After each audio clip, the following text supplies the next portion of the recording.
Hello everybody and welcome. In this video I'm going to show you how to rename your earbud SOUNDPEATS Opera05 on your iPhone.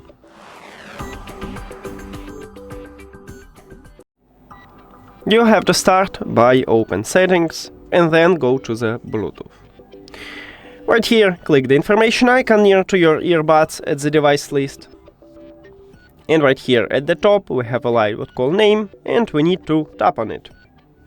Right here, write the best one for you. Let's say I wanna add this text.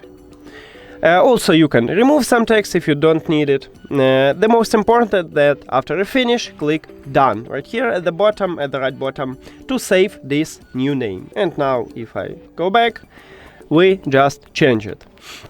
And that's it. Thank you for watching this video. If you found it helpful, please consider subscribing to the channel and leave the like on the video. See you later!